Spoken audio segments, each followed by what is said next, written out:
Mendoza. I'm Buena Harito. I'm Wenzel King Fernandez. I'm Eliza de la Cruz. I'm Eurice Cruz. Bax. Bax. Bax.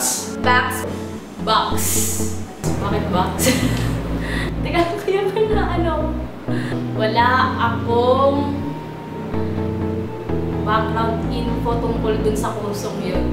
Di ko alam kung ano yung pinasok ko. Wala talagang idea nung pumasok ako ng course na to.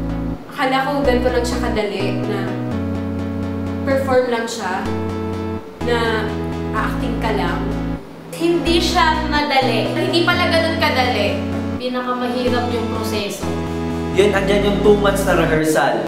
Walang tulog, walang ligo minsan, Deadline. Walang rest day. Lahat pukpok trabaho. Work, pag-aral. Walang rest day. sinusumpa ko tong course na to. Sobra.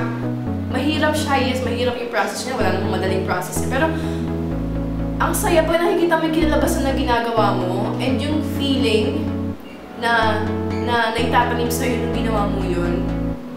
Priceless. Masaya ka kasi ginagawa mo yung bagay na gusto mo. Yung bagay na mahal mo. Iba yung binibigay niya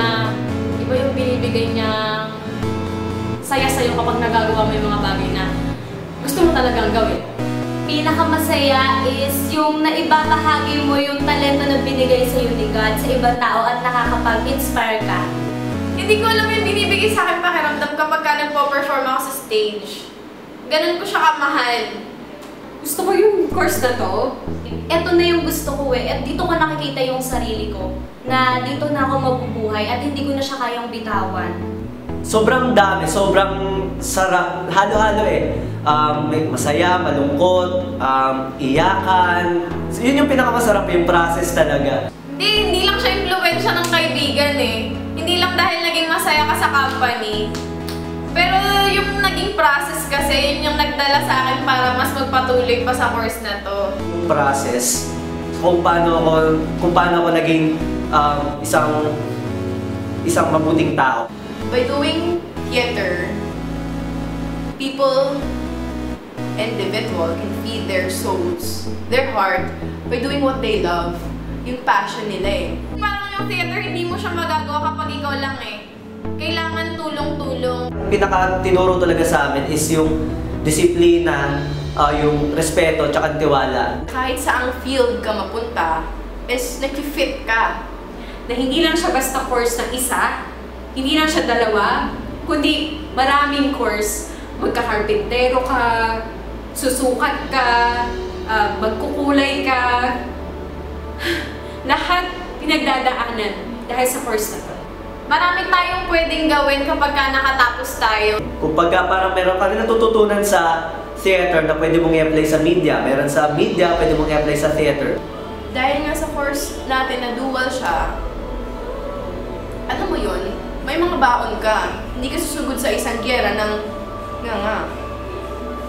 armado ka. Bax enables you to find yourself and lose yourself at the same time. Bax is where true magic happens. Yung course natin, dito tayo tuturuan kung paano yung proseso natin sa pagiging mahirap, sa pagiging wala, hanggang sa pagkakaroon ng meron. Discipline. Hindi pwedeng-pwede na. Maria Jelena Dondon, production manager, theater actor, from Batch Pinagpala. Ang Bax ay isang malaking kamay na magtutulak sa lahat ng individual na pumasok dito sa kanilang hangganan hanggang sa sila ay makalipad.